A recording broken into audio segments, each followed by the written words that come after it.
What's up everyone? Welcome to the channel where we dive deep into the scariest corners of horror. Today we're talking about one of the most disturbing and fascinating films of 2026. The Backrooms. Imagine falling through reality into an endless maze of yellow rooms, moist carpet under your feet, fluorescent lights buzzing constantly above you, no windows, no doors, no people, just infinite, decaying corridors stretching forever. That nightmare is exactly what this movie is about. In this video, we're going to fully explain the 2026 A24 film directed by Kane Parson. We'll cover the full plot with major spoilers, the mind-bending ending, how it connects to his YouTube series, and most importantly, the deep psychology that makes this movie so terrifying. If you haven't seen it yet, this is your final spoiler warning. Let's get into it. First, a quick reminder of where the Backrooms came from.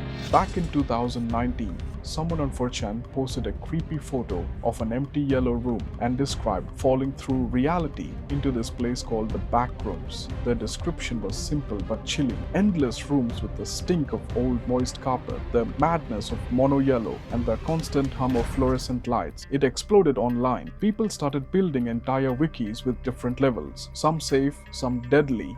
The concept of no clipping out of reality became huge. Then a young creator named Kane Parsons started making found footage videos on YouTube. His series was so good that it basically defined the modern version of the Backrooms. And now he's turned it into a real theatrical movie. The film stars Chiwetel Ejiofor as Clark, a middle-aged furniture salesman living a quiet, depressing life. Failed marriage, dead-end job, the usual midlife stagnation. One day, while investigating strange noises in his store's basement, he finds a tear in reality and falls through. At first, it's the classic level 0. The endless yellow rooms everyone knows from the creepypasta. Clark is confused, scared, but still rational. He tries to map the space, he marks walls, he looks for an exit, but the backrooms don't play by normal rules. Rooms loop, hallways shift, the constant buzzing gets inside his head. As time passes, or what feels like time, Clark starts finding evidence of other people who came before him,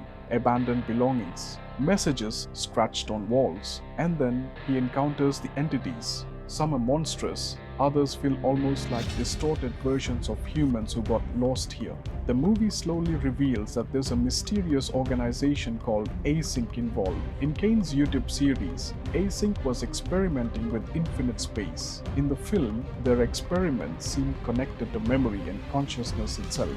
The backrooms aren't just a random hell dimension. They absorb and distort human memories. The architecture, the layout, even some of the creatures, they come from people's minds. This is where the film becomes truly psychological. Clark starts having visions. He sees distorted versions of his own life.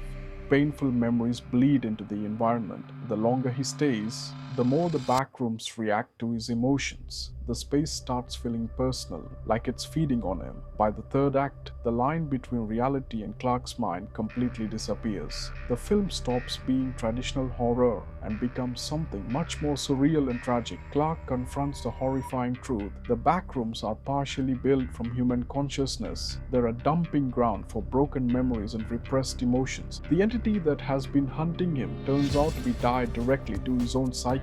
It's a manifestation of his guilt, loneliness, and mental decline. In the climax, Clark has to face whether he can escape or if he's already become part of the space. The ending is deliberately ambiguous but incredibly powerful.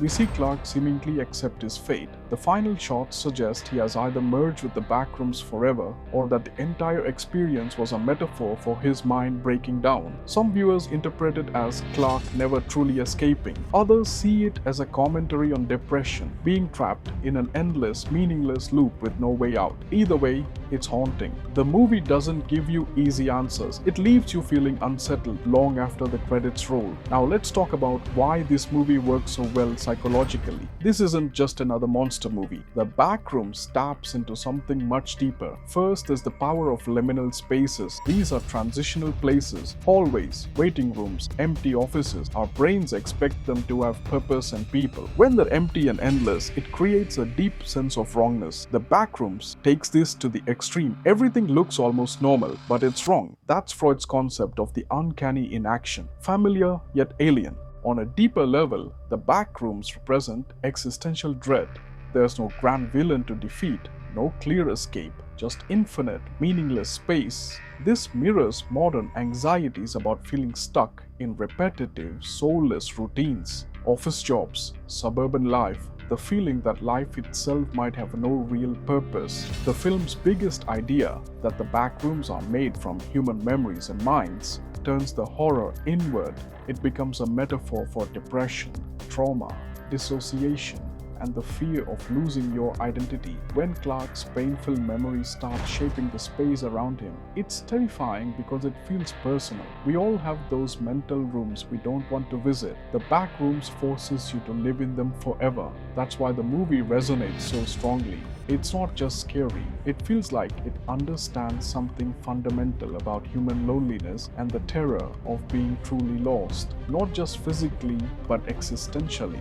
Kane Parsons took a simple creepypasta and turned it into something much more profound. The YouTube series built the world. The movie gave it emotional depth and cinematic power. It's one of the best examples of internet horror successfully making the jump to the big screen. What did you think of the film? Do you believe Clark escaped, or was the back rooms always inside his mind? Drop your theories in the comments. I read every single one. If you enjoyed this deep dive explanation, hit that like button. Subscribe for more horror movie breakdowns and psychological analysis. Turn on notifications so you don't miss the next one.